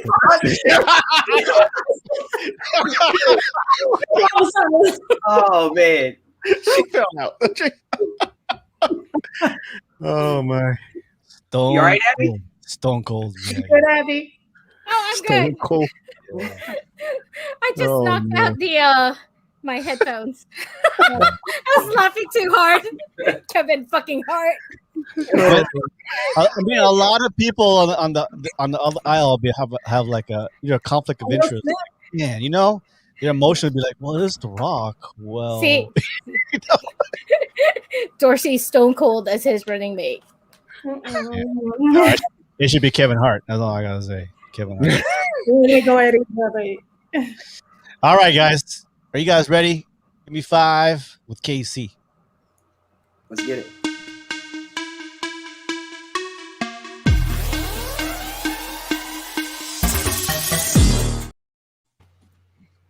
All right, today's Give Me 5. I just want to tell everybody, get yourself a Randy. And what I mean by a Randy, I mean a good friend who you can be open and vulnerable with, have real dialogue, and just be your truest and authentic self and know that you're not being judged. I say that because this past week, obviously, we were talking earlier about it was my birthday, and my best friend, we met in college, from college, named Randy Rhodes. We met 18 years old, going into orientation, freshman orientation at Grambling State University. And that first week of orientation, you know, we're still trying to decide if we're going to go there or not. And he's from Cleveland. I'm from Joplin. We spoke that whole summer, kind of going back and forth, like, you going to go? Yeah, you going to go? Finally, we decided we're going to go. And boom, you know, we've been friends ever since. The biggest thing with Randy is that we had a period of time in life where, you know, he was living in North Carolina. I was in back in Missouri, and then I was in the military, and he was back in Cleveland. We've been all over, and we went 10 years without seeing each other. Then my dad died in 2017, and literally I hadn't seen Randy since 2007. Just a few weeks after my dad had died, he flew out here to Oregon to spend time with me, you know. And it was a time that I needed, you know, it was something I needed more than anything. And here it was, I had this friend who was there for me, and it was like we didn't even skip a beat. And obviously, like I said, we'd been in contact throughout that time, but that was our first time spending a significant amount of time together since 2007. And then here we are again, you know, fast forward to now. This past week, he came out here, and for this entire week, man, we were all over the state of Oregon. I took the week off. We drove hours. We spent, you know, hundreds of miles, with 300 miles east and then north and then back around, hitting all the sites in Oregon, just kicking it. And in the midst of COVID and all this stuff, Randy, he works in the medical field, so he's vaccinated and everything. He's good. But it was like, I didn't realize how much I needed it until, you know, it was going on. And then like at the end, we're wrapping up the whole trip.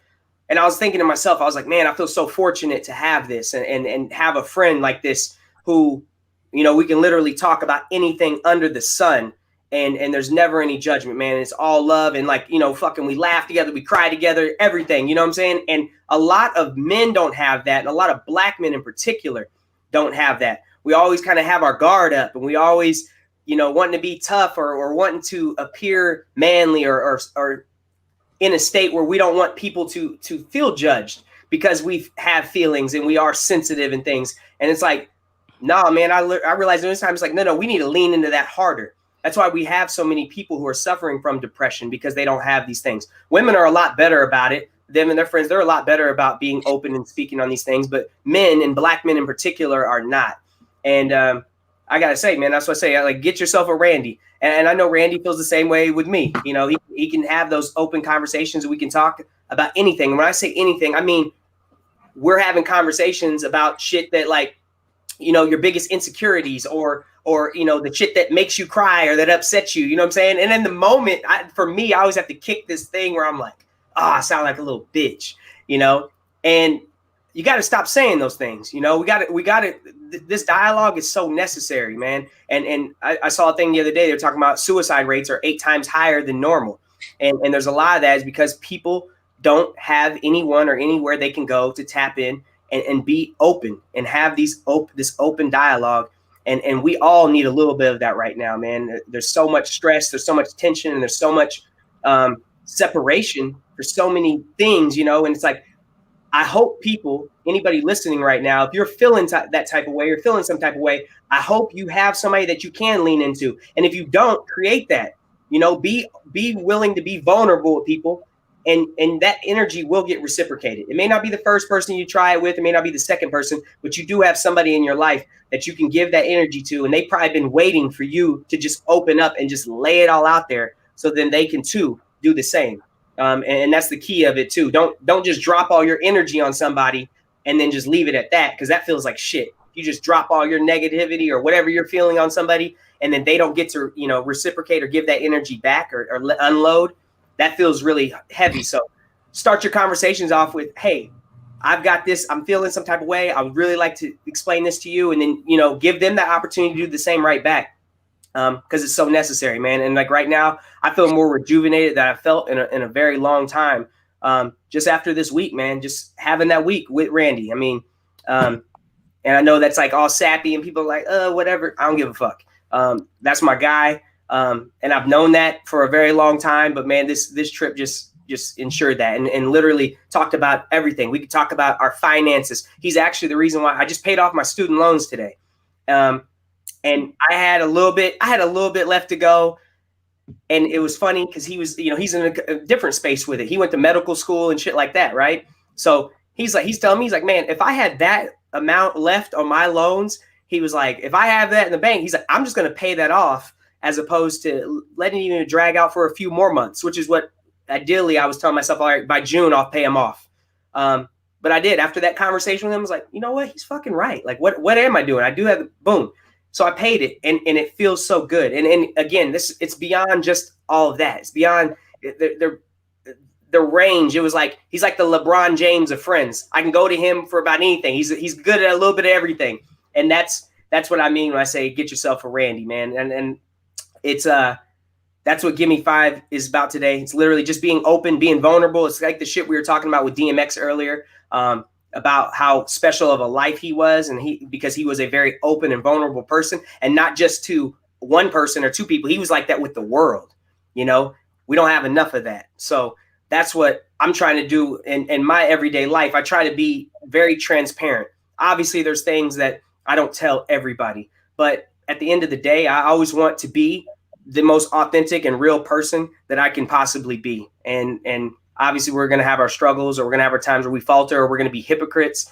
But overall, you know, practice what the fuck you preach. And, you know, Randy's been that friend for me, and that's what we do. So that's my Give Me 5 today, man. It was really about Randy.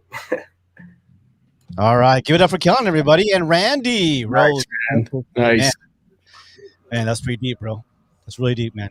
I know with us guys, man, we don't open up as much as we should with our feelings. And I know this is a platform for that. You know, Kellen has, like, man, you know, has really opened my eyes with different topics and emotions of a man, a young man, and walking in this world. And so I really appreciate, you know, Kellen always coming in and just spitting out the truth. Him and his friends just makes us a lot heavier and funny. And you know, I like your perspective, bro. We appreciate you, Kellen. Oh, yeah.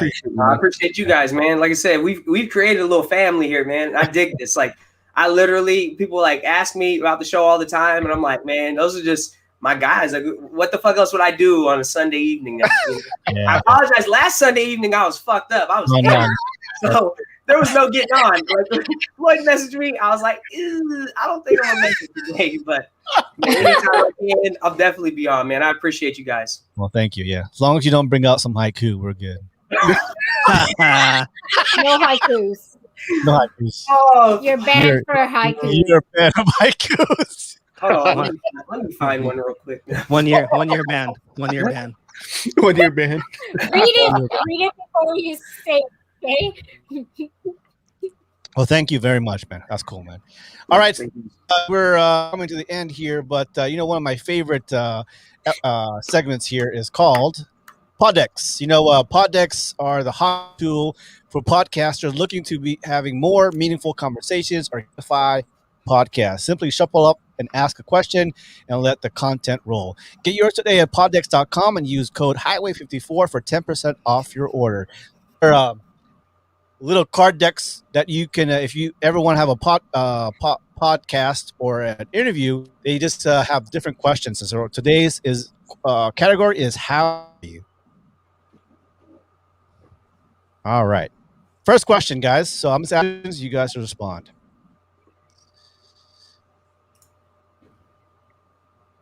All right. Are we freezing? No, we're not freezing. Sorry. Oh shit! Would you ever? Would you ever? Oh yeah, no. Would you donate an organ to someone in this room? A what? An organ? Yeah. Would you donate your own organ to someone in this room? Can we be more specific? I need to know what organ. Wait a minute.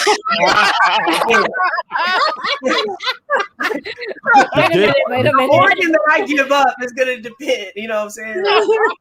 I'm okay. Your PP. Your PP. Kidney. The kidney? I just met Carla today, but you know what I'm saying? Like, I would give y'all a kidney. I could give up a kidney. I would. Eric, yeah, if we match, because we're blood tied, so we might match. I would. Like, if you're gonna fucking die, I'm gonna give it up. If you're not gonna die, if it's just like you have to change your lifestyle, then I'm gonna say, oh yeah. But if you're not, I'm gonna give you the kidney. If I could potentially save your life, I would. Right. Yeah, if I could potentially save a life. I mean, All right, I would next do it for question. a stranger. So, Body with this big ass kidney. I'm not sure if I'm gonna give up all that drinking and partying. I think everything kind of ruined holding on to a thread right now. So I don't want to give that and I don't know if just, you would just make you suffer a lot more. Goddamn, Carlo. All that fucking meditation. Hey, this is worse than the one he's losing. Thought I got a new kidney. It still hurts like hell. Fucking Carlo. I mean, like, it only hurts half now on my end. Where is the furthest place that you've ever traveled to? I went around the world twice, so I would say Kuwait, I guess. Oh, well, I'm sorry. Let me take that back. Maldives. We stopped at Maldives. Bali was like 23 hours of traveling, so.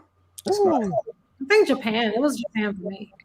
Japan for you, Abby. When have you traveled? A couple of times? I don't really travel because I am the military wife holding down the fort. So my first trip was the UK. So Scotland, Edinburgh was the furthest I've traveled. Scotland, yeah. Carlo.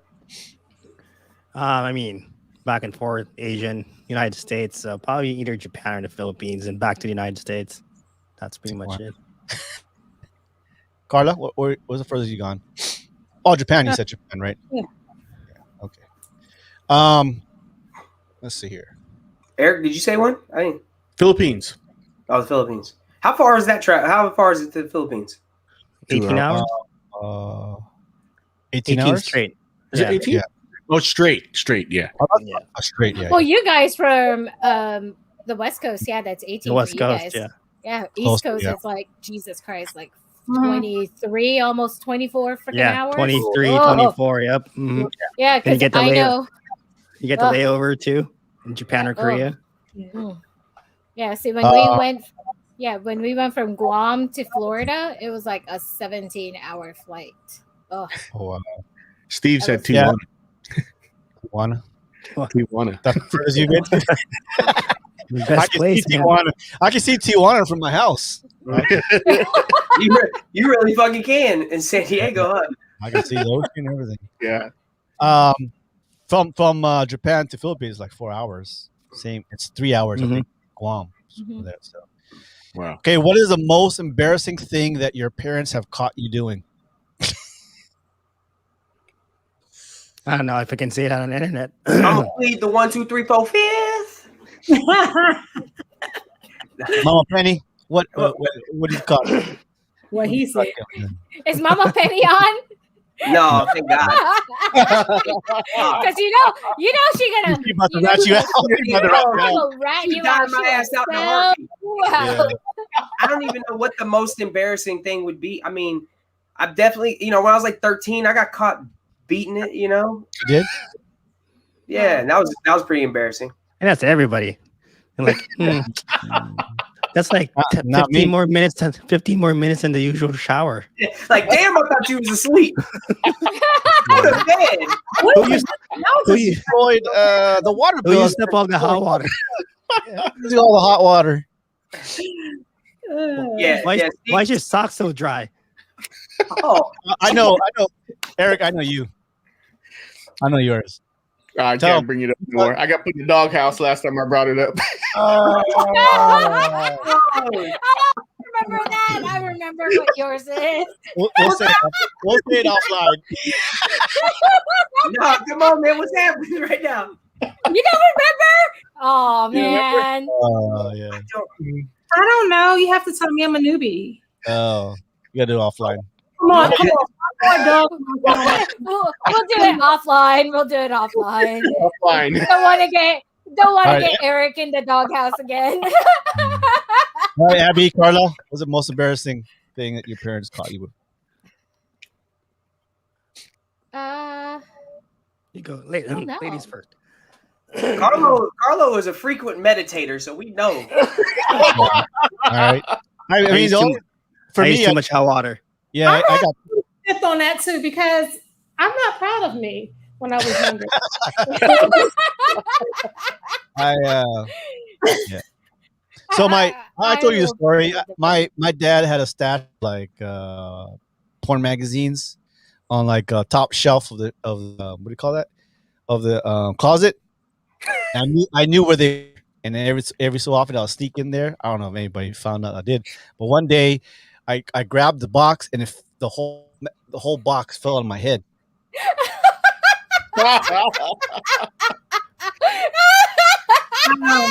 Hey, did he catch you? They caught me. What are you doing there? It's not a comic. Adult comics.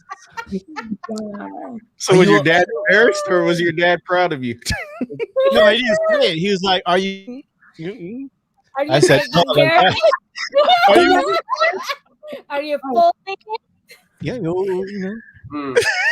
You're taking care of the monkey, huh? Itchy.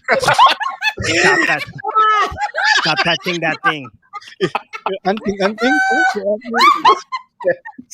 think I was like 9 years old, man. 10 years old. Oh my god! You were 9 or 10? Something like that. Man, you started early, bro. I wasn't checking off. I was just looking at it. That's like, Reading damn. the articles, okay? Reading the articles. Improving his reading comprehension. Purely educational purposes, right? Researching. Yeah, I mean, I never saw Superman, Supergirl in a different light. Like, damn, man, I never. Like, holy shit! All right, next question. Okay. Where did you used to think babies came from? Stork. I mean, you really did believe that? I mean, at first, yeah. I mean, you see the first. Yeah. I don't know that I ever believed that. I don't know if I ever did either. I don't ever. Yeah, that sounded ridiculous. The stork? Beginning? Nah, I was kind of new. It came from Mine was the hospital. Moms. You know, the hospital. Yeah. I did. I thought stork in a manger. Yeah.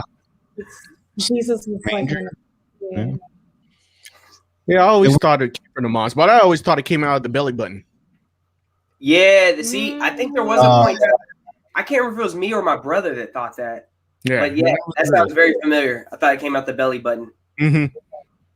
Yeah, I just said stork in hospital because cartoons and so saying stork. Have you ever seen a stork in real life? Yeah, we have here in San Diego. No, okay, you guys probably do, but I'm saying I was 30 years old before I saw a fucking stork in real life.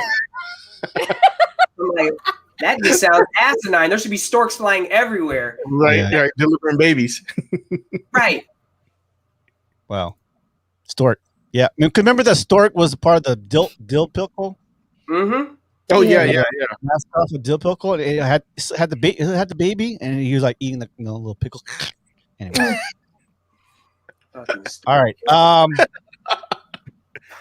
When was the most embarrassing time that you passed gas? I don't care. I pass gas all the time.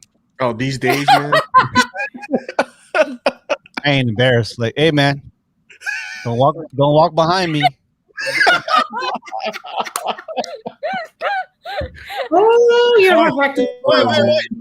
Yeah, you farted in the room or in the car, and you wait for everybody's faces. Oh shit! Hey, oh, God. One time I was on the fucking look plane. at Eric. That's me. You smell that? I was straight up prop the at one point. There you go. No, one time I was on a plane. I'm sitting in the middle seat. Walmart. There's people on both sides of me. And man, you know, I don't know about y'all, but sometimes depending on what I eat, when I get on the plane, it's just the plane in general. The altitude, I get gassy. Ooh. So like now I try to get on there. I try to be empty stomach because I'll shit. I will be farting my ass off. I'm on there. And normally, it's to self. Do not fly with Kevin. I sit there. I started busting, and I'm sitting there, and I'm like, fuck. I hope it doesn't stink. That's all I can do. I just please don't let it stink. And of course, it was one of the most raw, just that, that fucking, that raw egg smell. It was bad. And to the point where, hey, listen, I had to start playing it off like it wasn't me. I had to play it like it wasn't me. I'm doing this. Like oh damn, who did that? I'm like, somebody stinks. Actually, that's the worst. That's the worst thing to do is hey, the woman next to me on my right, at first she's by the window, and at first she was along with it. She was sitting there, she's like, oh my God, yeah, somebody does stink. She finally got to a point where I think she wasn't buying what the fuck I was selling, because this shit continued for about an hour. And she looked at me one time. She never said a word. She looked at me, and she's just looked disgusted. She's like, that's your stinking ass. She finally getting up, going to the bathroom. Yeah, anyway. I shit my pants for a good hour, and it was embarrassing. I think everybody knows. You know that everybody likes to smell everybody else's fart. You know that? You said what? What? Everybody likes to smell other people's farts. Yeah, they do. Because Kellen will be like, oh, I farted. You go, yeah, you did, bro.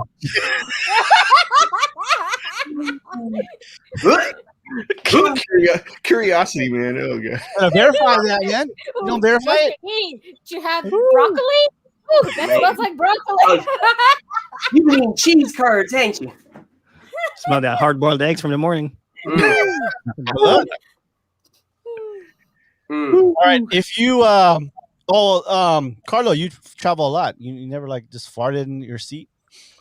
Oh yeah. Well, what's funny because I think I went to the plane bathroom. Yeah. Farted there. Then some guy went after me and he was like, "What the fuck?"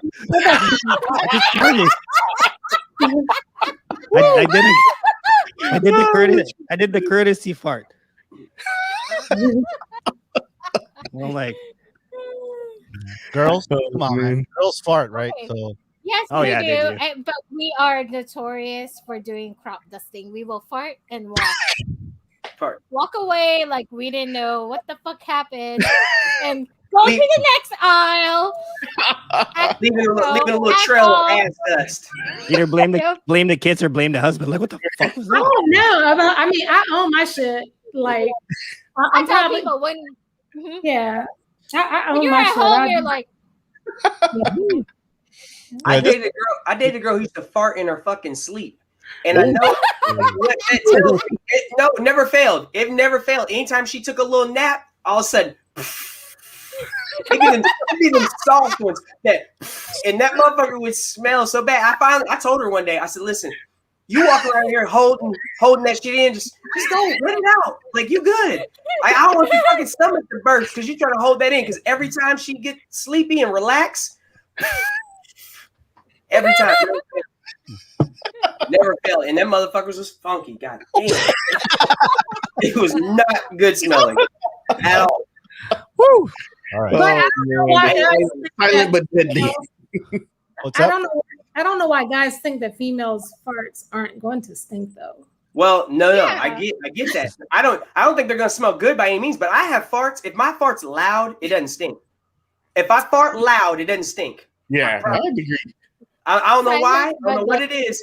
A loud one, I guess it's just air. But yeah, it's the silent but deadly. My silent ones, they'll fucking clear out of the home. Everybody, they gonna get the fuck up and walk away. Everybody.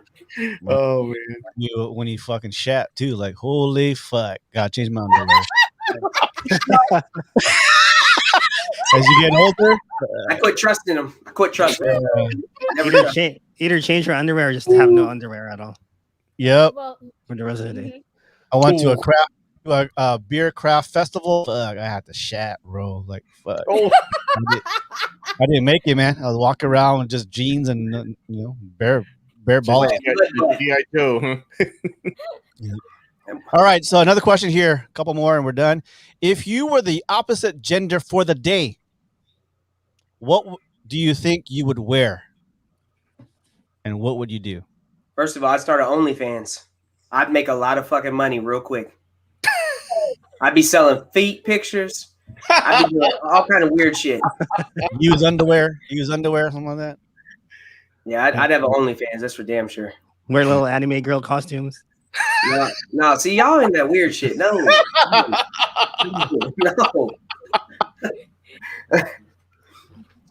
I'm just throwing it out there. Just a suggestion.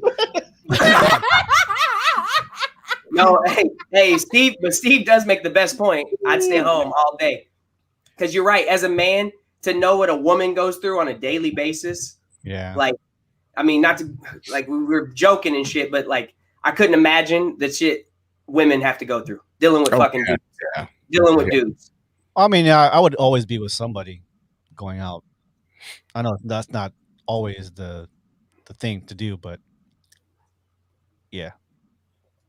I wouldn't go to the club by myself. I know that for sure. If I was a girl.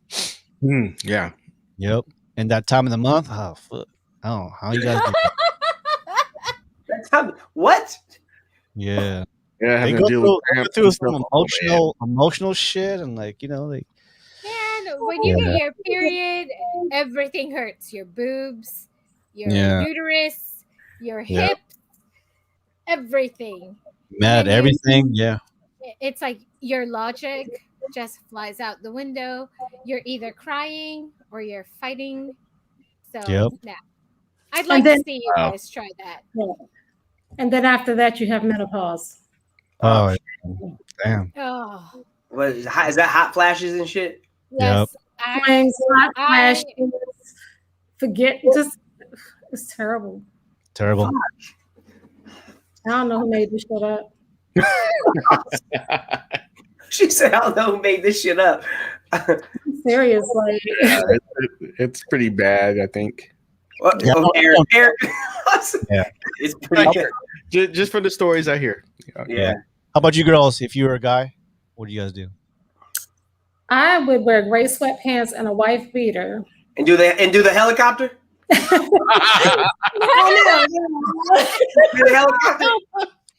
I'm just gonna walk. I'm gonna walk around. Probably, I'm gonna be nasty. I think so.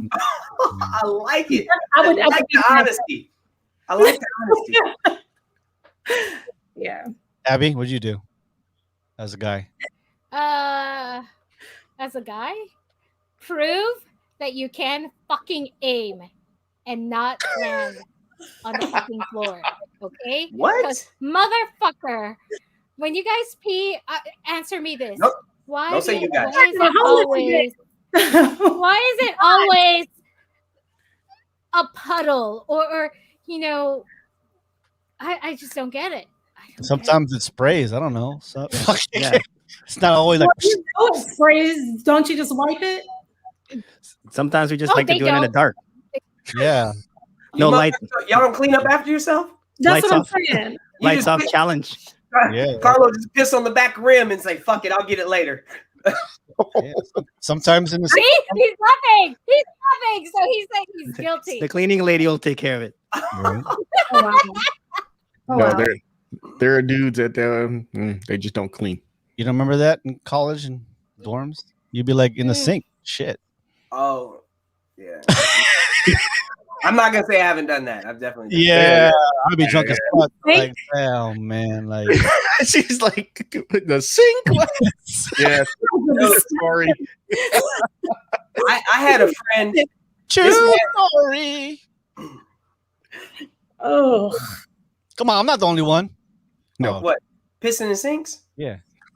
No, I got a homeboy or dad. I don't fuck with him anymore. But he pisses in everybody's sink everywhere he goes. He thinks it's funny. And this motherfucker is grown. Like he's 40 years old, still does it to this day. Wow. His house, it's like his thing to piss in your fucking sink. Wow. Nasty fucker. Yeah, that's nasty. That's fucking nasty. Floyd's like, that's me. Floyd. Because like there's someone in the bathroom. Shit, you know, I got a big ass house. You know, I mean, or I'm drunk as fuck. Like, drunk as fuck, and like not the kitchen sink though, right? In the early morning, like fuck, you know, the morning boner, like shit. What am I gonna do? Yeah, you're not invited to my house. Like he walking through. Yeah, next time Floyd come over, I'm gonna use the bathroom. No, you're not. We're gonna escort you to the bathroom. God damn. And then what sucks about people who piss in the fucking sink though is, you know, every now and then like you'll drop your toothbrush It lands. Oh, Yeah. You never dropped your toothbrush in the sink? Yes, I have. no, I'm Yeah. saying You exactly. gotta burn that motherfucker. You gotta get rid of it. You can't even keep it because your Oh. friend Floyd comes over and pisses in your fucking sink. I don't do it anymore. You know, back in the 20s and shit. That's wild, Cal. Oh, All right, here's a good question, man. If you could say anything to one person in your life without any consequences, who would that be? What that's so that could be a tough If you one. could say anything to a person in your life without any consequences, what would it be? what are you wanting to say to them? Right. Like, is this a negative thing? Is a positive? Is like this is how I really feel about you, or like I love you? What do you? Whichever. If, like I said, if you could say anything with no consequences. With no consequences. Man, that can get deep, Floyd. Yeah. I plead the fifth.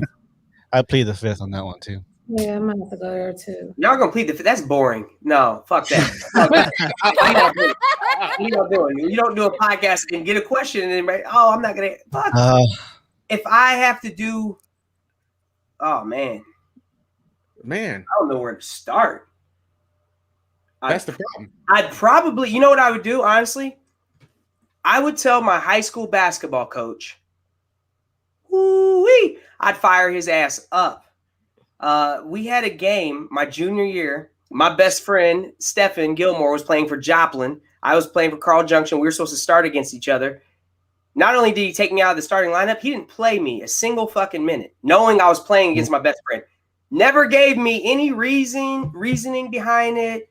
I was going to a little racist-ass Carl Junction High School. No fucking clue. I don't know if they just decided they didn't want my black ass playing that game and other black kids might decide to come over to Carl Junction and they didn't want that or what. But they sat me the entire fucking game. And even later on as an adult, I asked him about that, like why? And he was like, I just got caught up in the game. He never gave me a good valid thing. But I still don't accept that. And then now he's like a big Trump supporter and this fucking super conservative cat. And it's like, I don't know. He was always a nice guy and I always respected him. But I would definitely like to say, yeah, you're full of shit. I don't know. So I said it. Maybe he'll listen to this. Maybe he'll see it. I don't give a fuck. But that's who I go at. Somebody, who's getting a FaceTime call? It's me. Sorry. Oh shit, Rose. No. No. Wow. He said, "Wow." So that's I don't know what I would say. What would I say? I'm not gonna say who or what. I would say I knew. Oh shit! I know who you're talking about. I knew too. I knew. And she stayed. I knew. I knew. That's all. He said, and she. Damn. You break my guy's heart. I gotta talk shit to you. You know what I'm saying? I knew. Did you say and she stank though? Is that what you said? What? No. No, okay. I thought that's what he said. Oh no. No. Anybody else? Everybody pleading the fifth? Come on, man. You don't have to say the name. Hey, they got quiet, yo. I just don't know what I would say. I'm trying to think deep and be safe. Right? Not get in trouble. Fuck it. Say, mom. Anybody want to go first? No consequences. You don't have to say it. Just say the word. I don't care. Look at me. I just said I knew. I know. I got some stuff in there. Oh shit. I probably do, but it ain't gonna pop up until later on tonight. When okay, I know that. Abby, I know you got some people you want to tell. I am the type of person that if I don't like you, you know I don't like you. I will tell you why I don't like you. It's kind of hard for me to really think who I could say something to and not have anything, any consequences. Really, I don't. It's too deep. Being safe. You're being safe, Abby. Carla, Carlo, what do you got? She should have swallowed you. You what? She should have swallowed you. Shit. Oh shit! Woo! Oh, fucking Carla firing off. Grenades. Swallowed you. God damn. Grenades. Oh, savage. I like it. Damn. I wonder who that was. Yeah. Okay. Damn. That was your high school basketball coach also? I can't. No one can follow up after that. I know, right? I know that's kind of hard. Let me see. This is 10 years ago. Okay. 10 years ago. Yeah, go, Carlo. From 10 years ago. I'm sorry. I didn't know she was married. That was safe, but you gotta let it out. Damn. Yeah, that's not your fault. If you didn't know, you didn't know. It's not your fault. Or did you know? We were in the same base too, Floyd. It happens in Dakota. Shit. 10 years ago. That was it. Sorry, didn't know she was married till I found out she got to the base with a dependent ID. That's Dakota. Mm-hmm. A lot of divorces out of Dakota. We all know. I might have cost one of them. Oh my goodness. Damn. Woo! It's getting hot here. Safe. Right. That's a good one. I don't know anybody could beat Carlo, but that's a good one. That was a good one. Damn. I don't know. She should have swallowed you. God damn. I know that was. She said your mama should have aborted your bitch ass. That I like that. That hurt. Damn. Could have pulled out. All right, guys. Highway 54. This is a Sunday, every 6 to 8 p.m. live stream. Give it up for Carla for being our guest today. Yeah. You are with us every Sunday. You are hot. And we love your energy. So come back again anytime you want on Sunday, 6 to 8 Pacific time. We're here in San Diego. So catch us here on Facebook and on YouTube and hopefully soon on Instagram. Nice. I'm Floyd, Kellen, Carlo, Abby, Eric, and our guest, Carla. All right, guys. Thank you guys for hanging out with us. Have a great week. We'll see you guys next Sunday. Woo-hoo. Jalen, baby. Peace out, everyone. Bye-bye. Good to see you.